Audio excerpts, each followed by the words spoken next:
welcome to the podcast, Wait, What Do You Do Again? Where we talk to everyday people doing amazing things. I'm your host, Megan DeFord. Let's go.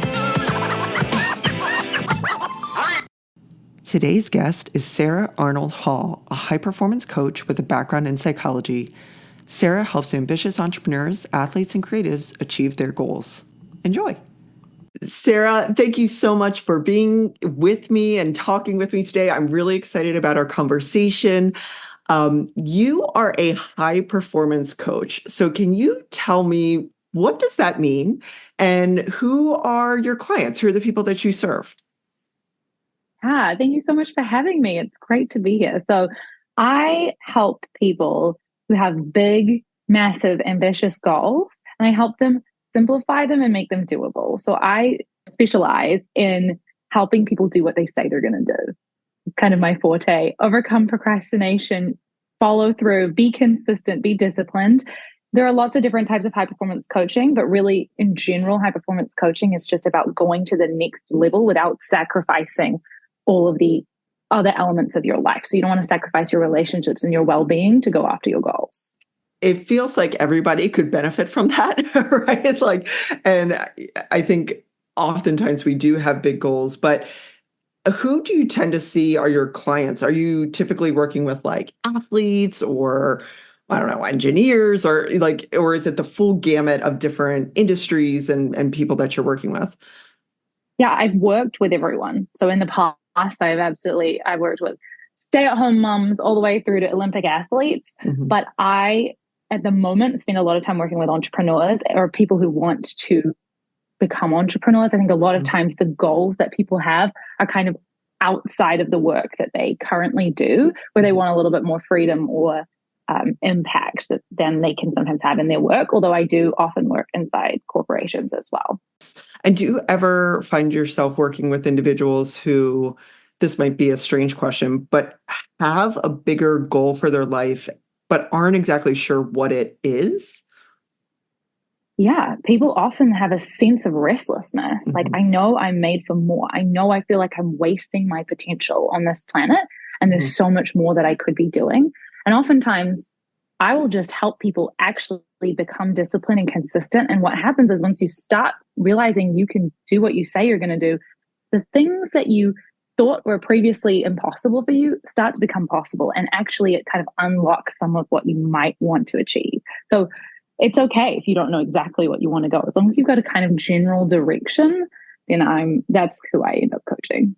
That's really cool. Do you ever find that whether someone comes in with a clear goal or someone just, I love that restlessness feeling, that, sort of that yearning of, I know there's more out there.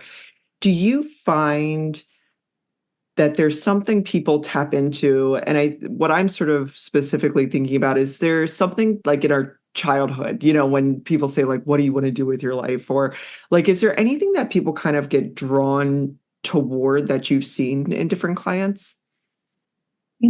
I think that it just comes from a sense of oftentimes seeing what other people are doing and then either thinking ooh, I want that. Almost like that, not jealousy in a negative way. I use a word called delighted, and it means delighted and jealous at the same time. So I want you to have it. I just want to have it too. I love that. And so when you notice yourself getting a little bit delighted or inspired by people around you, I always tend to go, that's a great direction to go in.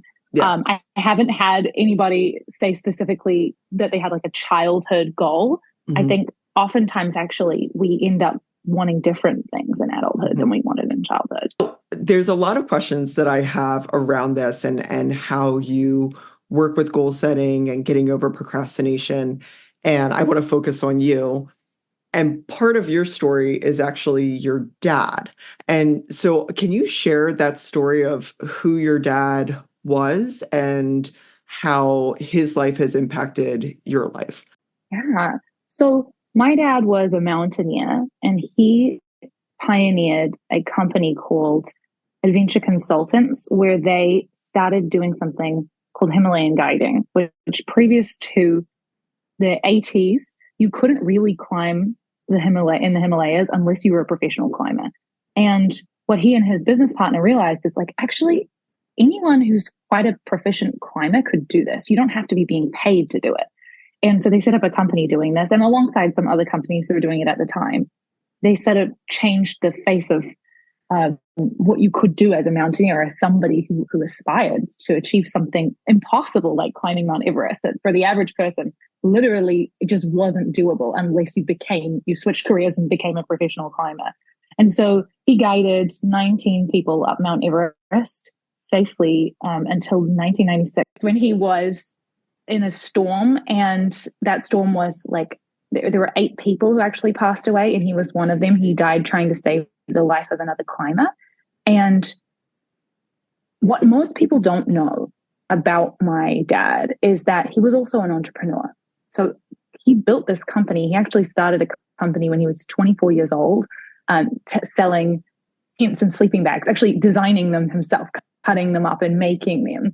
And so even though he's done this incredible mountaineering feat and achieved lots of goals and broken records in that area, where I mostly connect with him is through our shared love of entrepreneurship, our shared love of going after something big and crazy and exciting. And I tend to fall more into business with that, but I've also done some athletic pursuits as well. But that's really what he inspired me to do, is think about like what is possible and how could I impact people in the process. Oh, that's really amazing. And how do you feel like that shaped how it shaped you growing up, and now in the work that you're doing? I think I always felt like anything was possible. Like growing up and hearing that your parents, because my mom also climbed Mount Everest. Yes. She climbed it with him in 1993.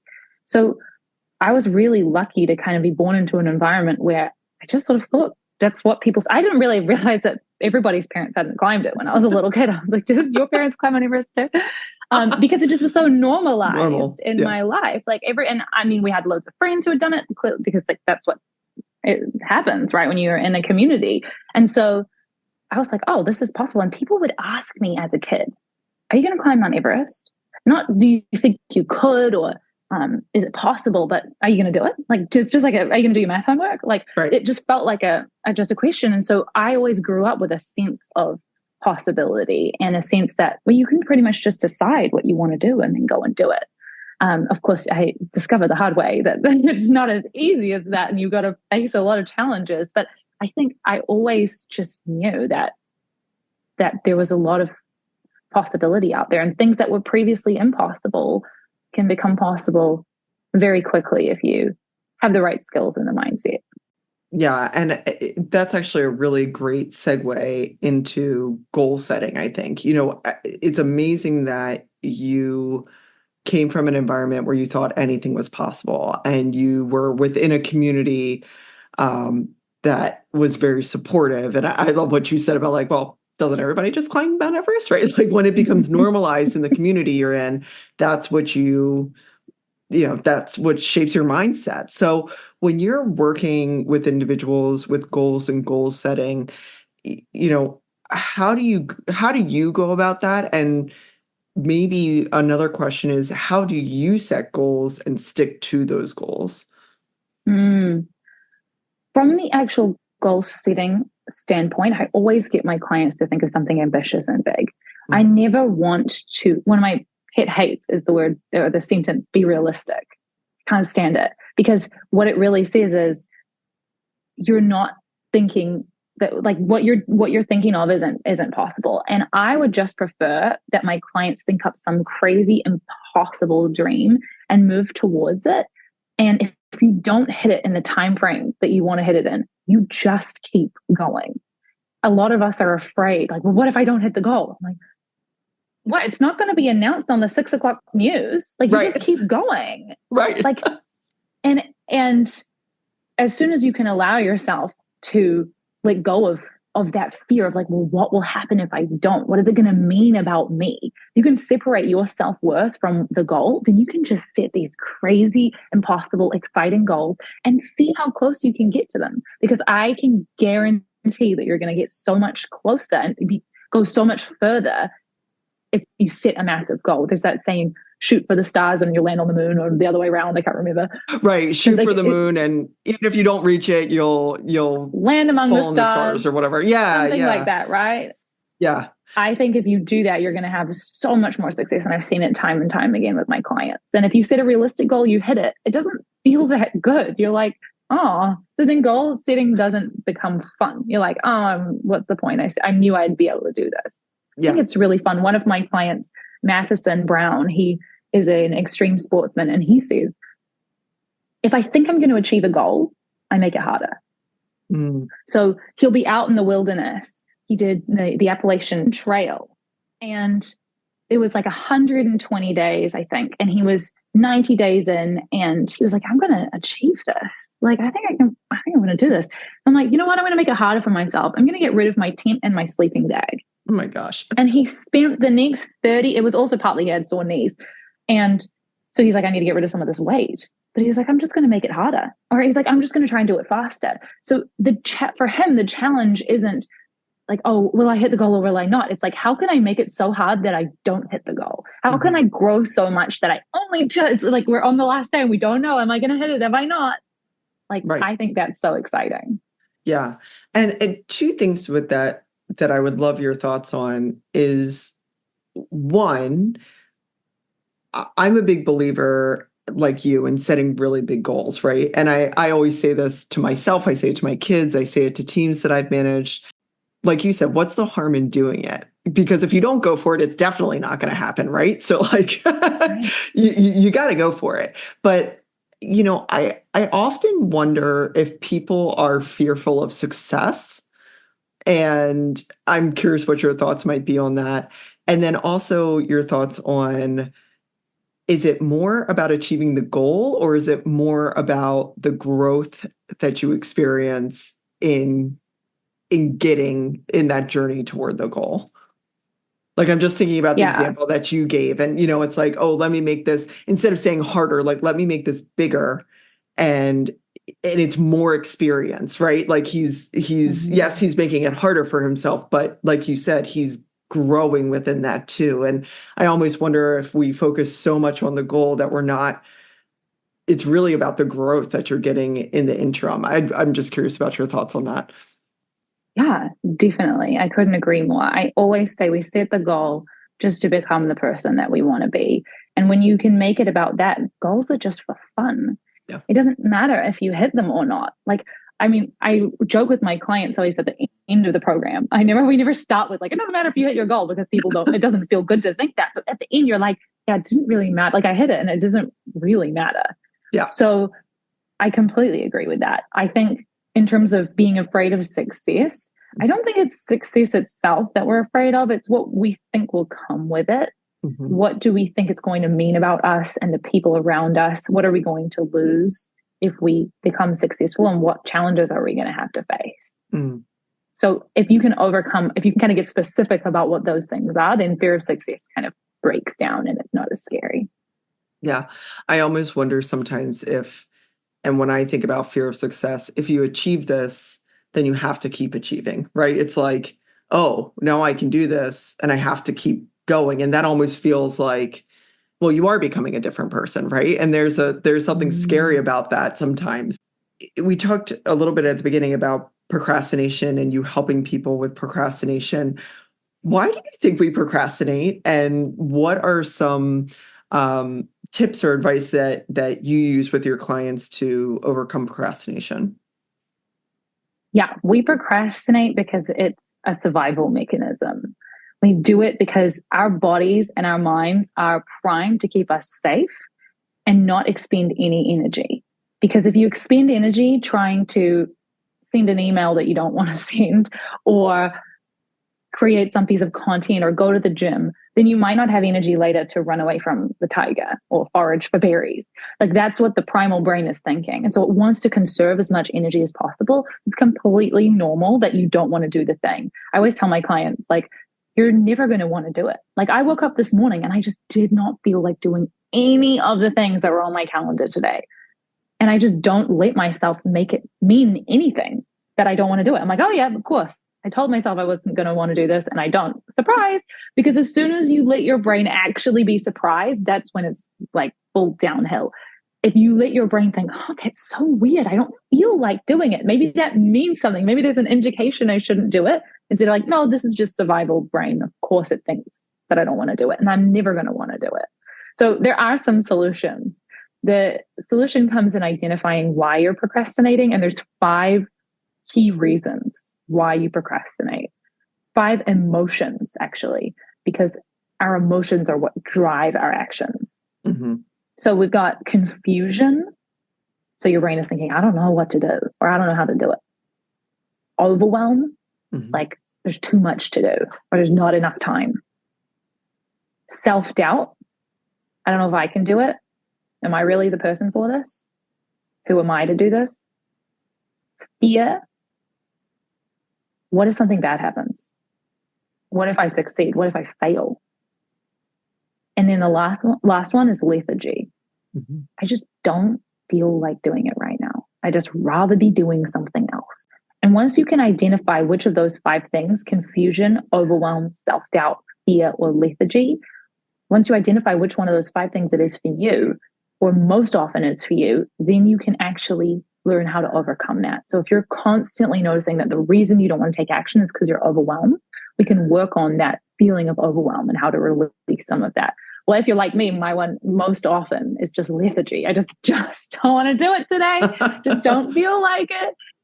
I'm not afraid. I'm not doubting myself. I just don't want to do it. Yeah. And once you identify that, there are different tools that I teach to overcome them. Yeah. Yeah. And these 5 different emotions around procrastination almost feel like could feed into each other as well. You know, it's like, it almost seems like a cycle, you know, like it's feeding on itself, which is they're really in that order for a reason. I put them once I figured out, because I'd coached hundreds and hundreds of sessions with people, and I was starting to see these patterns. When you think you're confused and you don't know what to do, it creates a sense of overwhelm. And once you're overwhelmed, you start doubting yourself. Then the fear comes in. Now you really don't feel like doing it. Yeah. Right. So it's like it's in that order. And so oftentimes, if you are stuck, if you want to start with the confusion, is there anything that I don't think I am clear on here? And then once you're clear, start moving through to the overwhelm, self-doubt, fear, and then lethargy. Because once you've removed most of it, the lethargy is actually really easy to solve. I don't feel like doing it. It's actually really solvable. Yeah. Yeah. It's, I talked about this on Instagram the other day, and not even really talked about it. It's just sort of asking people what they think about it. And there's this thing that's in my head, and I don't know if it came from my mom or what, but it's one of these things like I love and I hate at the same time. And it's how you do one thing is how you do everything. And it is a saying that I say to myself when I have that lethargic feeling like, ugh, I just don't want to do this. Like, I don't want to make my bed. I don't want to do the dishes. I don't want to send the email, whatever. And it reminds me of like, it's so easy to make an excuse. And you always feel better when you do it. Like that, to combat the inaction is action. And it's one of these things where you're like, ugh, I kind of hate that, but it really works for me. Like, so just like overcoming that and figuring out how you get beyond that. And I'm curious what your thoughts are on when you don't have motivation. Like, how do you combat that when you're just like not feeling it? So what you want to do is identify the exact thoughts that are creating the resistance for you. So is it, I just don't want to do it? Is it, this is going to be hard? Is it, this is going to take so much effort? Or this isn't worth it? Find out what is the thought. For me, it's often just, I just don't want to. And once you've identified what that resistant thought is, you can find a thought that I call an antidote thought. And an antidote thought is something that neutralizes that thought. So you can't think this is fun and this is not fun at the same time. So you find a thought that would neutralize it. And for me, when it's I don't want to, the thought that helps me the most is simply I want to. Like, it is amazing how often our brains tell us, I don't want to do that. I don't want to do this. I just don't feel like it. Right. If your brain brings it to you, that's normal. That's your survival brain. It's going to bring it up. The first time, that's just on your survival brain. But the second time, the third time, the 17th time that you're thinking, I don't want to, that's on you. Now you're thinking it, you're ruminating on it. And so Yeah. instead, you can start to choose the thought, I want to, and look for all the reasons why you actually want to. Because the only reason your brain believes any thought is because it's got evidence for it. And your Right. brain is always going to look for evidence for why you don't want to, because then you're going to stay safe according to your brain. So it's going to be like, oh, I don't want to. It's not sunny today. Or it's like, it's going to come up with all the reasons. And Right. if you can come up with reasons to back up the thought, I want to, like, because I want the result, because it's actually easy, because once this is done, I'm going to feel so much better. And you come up with all the evidence, suddenly the I want to thought becomes stronger than the I don't want to. And it's really as simple as that. The challenge is using these techniques. The challenge is getting yourself in that moment to actually find the resistant thought and then pick the antidote thought and then get some evidence going. Yeah, it's so fascinating how your mindset and that's sort of an overused term I think now, but like literally what you tell your brain is what you believe. And it's like it doesn't, whether it's reality or non-reality, like it's really kind of crazy how, I mean, obviously there's like, let's take the example of climbing Mount Everest. There is more that goes into that. But if you start to believe that, like, yeah, I'm a climber and I'm going to climb Mount Everest and this is how I'm going to feel and this is how I'm going to do it, and versus all the reasons why you can't, your brain's going to go either way. It depends on what you're telling yourself. And I think that's just so interesting. And I love what you said about like the antidote thought. It's like, what are all the reasons why? And how you can just start going down in that direction. It's really kind of crazy when you think about it. You realize that everything you ever want comes down to the sentences that you say to yourself in your brain. What sentence am I putting in my mind right now? That will determine whether you get 99% of the things that you want or not. What sentence am I telling myself? Yeah. You obviously are working with individuals who are setting huge goals, and whatever that means for the individual. What are your thoughts about always being in sort of a perpetual goal setting mode or always in like an improvement mode? Like, what are your thoughts around that? Mm-hmm.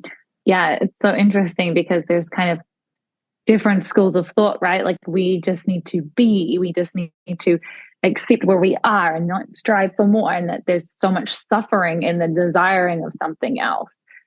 But actually, I think and from what I've learned in studying different philosophies, is that it's not the desire, it's the attachment to the desire that creates the problem. And so if you have a desire to create something else, but you're also happy with where you are on the journey today, that is what keeps you feeling happy. I personally think that humans can't feel happy without having some form of growth. That might be spiritual growth, it might be mental growth, it might be growth towards your goals. But growing is like a central part of what makes us feel good. And if you can set a big goal and then decide whether or not I hit this means nothing about who I am, I just want to see if I can. That way, you have a ton of fun doing it and it's really enjoyable. And you can be like, I'm perfectly complete and whole as I am right now. I just want to do that thing because I think it would be fun. It gives me a sense of purpose. Yeah, absolutely. And and I will say this, I feel like a lot of people are on autopilot. I feel like there was a part of my life where I was on autopilot with things. So I loved that what you said about sort of that restlessness feeling that people have. And it almost like I imagine it like a little fire inside that you're like, there's just this little flame inside of us that you want to grow. And why do you think we get that way? Like, why do you think we go on autopilot? Why do you think we get content with just waking up and doing the routine and going to bed and like repeat, repeat, repeat? And it might get back to what you were saying about with procrastination about keeping you safe and not expending energy. But why do you think, I don't know if it's a symptom of our society in general, why do you think we do that? And maybe if someone's listening to this and is like, oh, am I on autopilot? Like, how do you think people can sort of get out of that mode, where it's not necessarily always about self-improvement, but, are you actually making decisions about your life, or are you just pressing play and going along with it? Yeah, I don't think people are content with that. I think we are so busy living our lives that sometimes we forget about what we really want. I think if you notice yourself on autopilot, my favorite thing to do is imagine yourself at the end of your life. What do you want to look back on? What do you want to have said that you did with your life? Or what kind of impact do you want to have made? And it's not necessarily about having achieved things. I really don't think it's about that. I think it's about just having the experience of life that you wanted to have. So the experience of life that you want to have is to go to work and come home every day and just keep a routine, and that feels amazing to you. Awesome. Do that to the highest potential that you can. If you're like, I don't know, I feel like there's something else for me, I feel like I could be doing something more, then you can tap into kind of what would you like people to say about you at the end of your life? What do you want to be able to say about you at the end of your life? And I think if you can go to that place, suddenly it becomes very clear. Even one question I had for myself in New Year of last year, I asked myself, what does fulfilling my potential actually look like? Like, how would I know if I had done that? And I made a list of, here are some of the things that I think, and they were huge. These are like lifetime goals. They're kind of blowing my mind to even write them down. And I was like, oh, this is what I think achieving my potential would mean. And I don't think it's about getting to those things and checking them off and making sure I achieve those things. It's about working towards them and feeling like I moved closer to them each day. I heard a quote today actually that said, you're closer than you've ever been to your goal. And I love that. I love that too. Yeah, I also think it's so important for that underlying understanding of why, right? Like, it's not, like you said, it's not necessarily about achieving the goal itself. It's the growth in between, and it's the experience, and it's the why underneath of it. That's, so important. And I think it also allows you to remain flexible, right? So like, I know sometimes I get very linear in terms of like, I have this really big goal and this is what I'm going to do and this is how I'm going to get there, versus being a little bit more flexible in it and letting it unfold as well, right? Right. I think that's Totally. probably important. So I have this, Sarah, I've got a huge goal. I want to be president of the United States one day. I'm making that up. But like, actually, I don't. Just for the record, I do not. But let's say you've got this really big goal, right? Like that. And you're like, awesome. So like, then what? What's sort of the next step when you're working with clients of, you've created this, 50,000 foot view. I want to colonize Mars, whatever it is, right? Like, okay, you're sitting, Megan, in South Florida. You want to be president and colonize Mars. Like, cool. That's awesome. Then what happens? Yeah, excellent question. In the first session with all of my clients, we create something that I call an all it takes plan.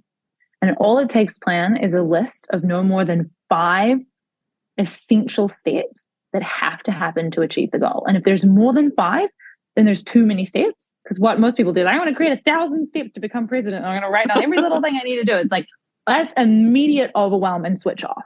Right. So we just want to have 5 things or less.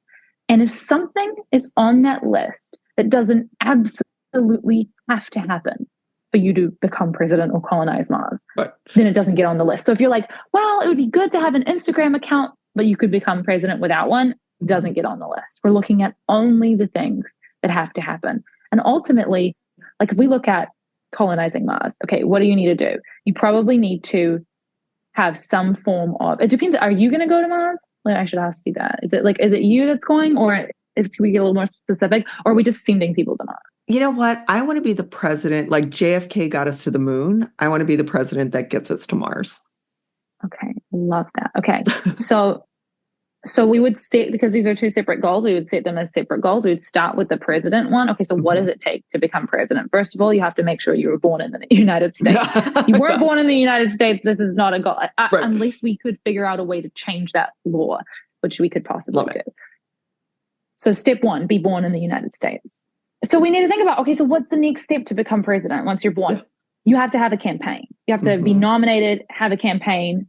Step, that might be step 2. Step Mm-hmm. 3 is you have to do the debates, Right. for example. Yeah. Step 4, you have to, I think that might even be it, right? Is there Raise anything the else that money. has We to got to happen? raise the money to like, Well, yeah, I would argue that you probably have to have money to do yeah. this. So you have to raise some kind of money to be able to do it and Mm-hmm. have this campaign. We're talking like big chunk steps though, Yeah. right? Because once you look at it, you're like, oh, becoming president, like it's a big thing, but it's actually simple. Yeah. Doesn't mean it's going to be easy, but it's simple. And it's the same thing with colonizing Mars. Okay, so we need to find the technology. Step 1, like figure out the technology. Step 2, hire the right engineers and mathematicians. Step 3, build the rocket. Step 4, fly it. Yeah. Right. And so usually when I'm working with clients, they have goals where they understand. I don't have to know the science behind it. They've got the steps. So for example, I'll have oftentimes a goal that a client will bring to me will be something like, I want to make $1 million. So we'll go, okay, so what you need to do, you need to have an offer. You need to create something you can sell. You need to talk to people who want that offer. You need to offer it to them, and then you need to deliver it. And then we'll get really specific about exactly how many people you need to speak to make $1 million, exactly how much everything's going to sell for. And so we have this really robust but simple 5-step plan that you look at and you're like, oh, that's actually doable. And suddenly confusion is gone from your procrastination, like energy. There's not, you're like, I know exactly what I need to do first. And we just tackle them one by one. Yeah, I love that. And I love that you said simple. It can be simple, but it doesn't mean it's going to be easy. And I think we often equate simple with easy. And I love that you pointed that out. That's really amazing. One of my greatest mentors did everything in threes and really taught me that. So I think it's interesting you said in 5 steps. I always think in threes. And we had this big goal in fundraising that where I work had never seen it before. And he said, this is our goal. We're going to hit $200 million a year. And at the time, we weren't even close to raising that much money per year. And we're going to raise $200 million a year. We've got goal number 2 and we've got goal number 3.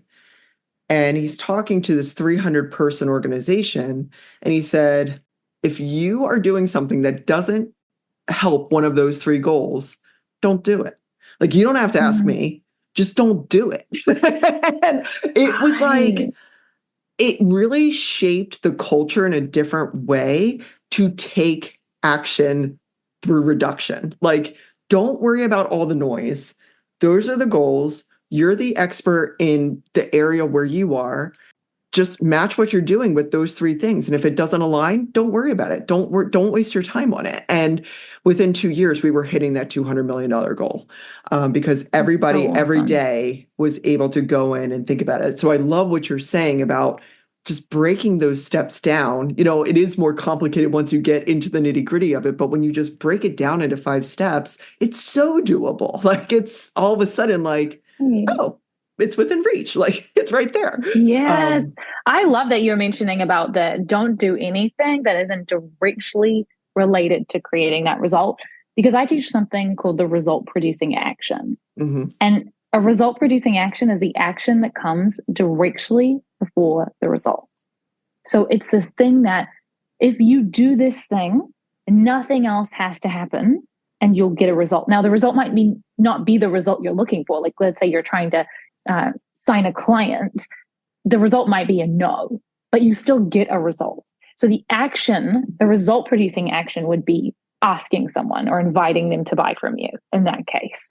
And so when you look at how many things we do that don't actually produce results, you can work all day, really busy on all sorts of things that are not the result producing actions. And once you identify what is the thing that's actually going to create the result for me, like if it's at the gym, you've got to pump the weight.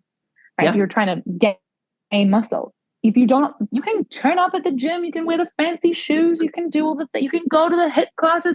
But if you're not pumping those weights, you will not gain the muscle. And so you have to look at how many result producing actions did I do today, this week, What is the thing that comes directly before? Now, there's going to be some support actions that are required to actually do those result producing actions.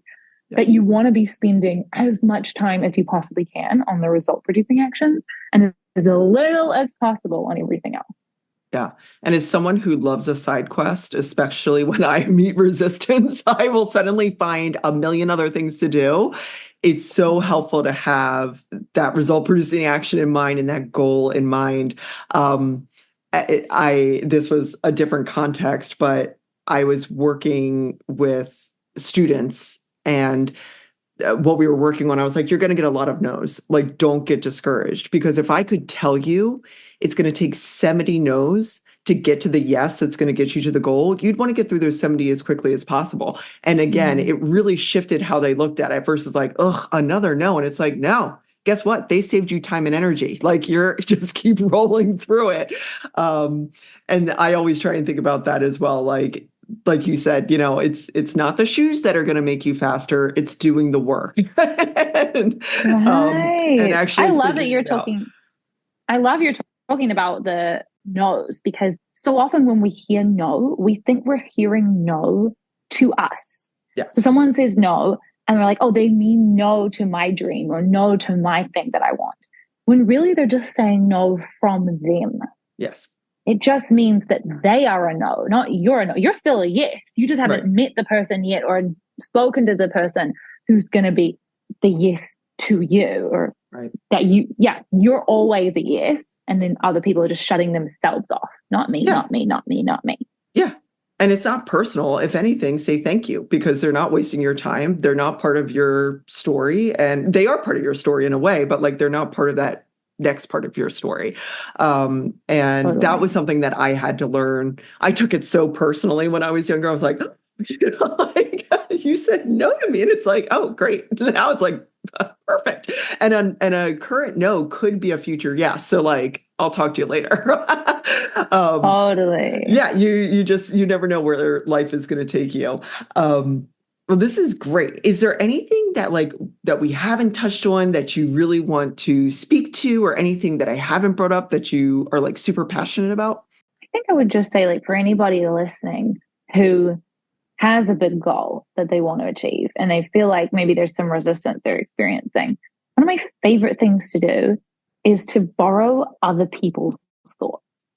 So I will do like method acting, the way that actors kind of take on the role of a character. And if I just don't feel like it today, if I'm feeling afraid or doubting myself, I'll think, what would Michael Jordan think about this right now? Like, what would the sentence going through his mind be? He'd be like, I'm going to show you I can do anything. And like, as soon as I even say that, I feel a little bit more hyped. I'm like, oh, that is good. So if you can't figure out exactly what thoughts would help you, pick someone else. Another favorite of mine is Elle Woods from Legally Blonde. She's so fun. And everything she does is with this like total self-belief and joy and intention to contribute. And so I'm like, what would she think? And she would think, what? Like, it's hard, right? Like, that's her line from the film. Or like, she would think, oh, I'm capable of this. Or I can make this fun. I can find a way to make this thing I have to do that's really boring. I can find a way to make it fun. So you can borrow thoughts from other people. Yeah, I love that. I have done that when I've had imposter syndrome, and it's like, just be the person that you want to be. And I know that sounds maybe really simple, but I almost think about future Megan, right? Like, I'll be like, future Megan already has it, so just pretend to be future Megan. And then it's all of a sudden you're just like, I always see it as like wearing it. Like, I am wearing that. That actually sounds really creepy, but I feel like I am like stepping into that person. And it's almost like what we talked about earlier of like your brain now, I'm not thinking about those doubts anymore. It's like, this is just who I am. We all need to like put on a costume sometimes for that self-belief. Almost like when we're kids, right? Like, as little kids, you like dress up, as whatever. And like, you are that firefighter, like you are that teacher, whatever. Yeah. And getting back to that a little bit. That's awesome. So what advice would you give to your younger self? Knowing what you know now, what advice would you give to your younger self? Pick one thing. and go all in on it. If I could, I spent 2 years when I started my business all over the place because I was so passionate about things. And like you said, like the side quests, right? Like any type of resistance, it's like, okay, let me try this. There's so many ways that you can make your goal work. There are hundreds and they will all work. And everyone's going to try and sell you that their way is the way to do it. And they are right because all of the ways work as long as you work. It works if you work. You have to do the work and you have to stick to one thing and keep going until you see the result. Because if you're thinking, oh, it's not working, let me try something else. Oh, it's not working, let me try something else. Not to say that you can't innovate and persist, but persist on the track you're on instead of persisting by trying something new all the time. And even if once I have a story of when I was starting in business, 2 years of it, I would try and market a million different ways. And then one day I was like, I'm just going to try and just market through my Facebook group. And I'm just going to make an offer every day until I get a client. I'm just going to get one every single day. It only took me 15 days of making an offer in one spot before, and suddenly I had for the first 14 days, I had nothing, no interest at all. I could easily have thought, oh, this isn't working. But I was like, no, I'm just sticking to this strategy, just making an offer every day on Facebook. I mean, I would make a post and then put something at the bottom saying, come and work with me. On the 15th day, 3 people signed up to work with me, and I've never not had clients since then. And if I had just stuck to that the first 15 days of my business, I might have saved it was 2.5 years, actually. I mean, we're talking 700 days or 600 days or something. No, more than that, right? 730 is 2 years. So we're talking 800 and something days, probably. If I had just stuck to the first 15 days doing one thing, I probably would have created the result a lot faster. So highly recommend that my past self picks one thing. She got there eventually, but that's my advice to her. Gotcha. Yeah, I think that is great advice, and it's hard to stick with, and you can't know that without going through it, right? Like you couldn't give yourself that advice without going through it. And I think that's kind of the hard part about life, right? Like it's just, you got to live and learn. What do you love most about what you do? Oh, I love the people. Yeah. For me, it's connection. It's about talking with other humans and watching their minds light up and think about what's possible for them, go and do it and see themselves doing it and just become a different person. I just love watching people blow their own minds. Yeah, that's got to be really cool. And then how can people find you? If people are hearing this and are like, oh my gosh, I absolutely want to learn more about you, I want to work with you, how can people find you? Go and listen to my podcast. It's called How to Take Action. It's on all the podcast platforms. And you can also find me under Sarah Arnold-Hall on every platform. SarahArnoldHall.com. It's my website. Awesome. And we'll have all of your information on the website so people can find you. And this has just been such a fun conversation. It is almost 10 o'clock here on the East Coast, and I am like ready to like go run and do things. Yes. Like I'm all fired up. This was such a fun conversation. And thank you so much for spending time, and good luck with your new journey, your new move. That's very exciting. Thank you. I appreciate that so much. It's been so fun. I loved hearing your insights too. You're onto it. Love it. Absolutely. Awesome. Thank you so much. Thanks, Megan. Thanks for listening to Wait, What Do You Do Again? For more information about today's guest, or if you'd like to be on the show, please visit megdeford.com. See you next time.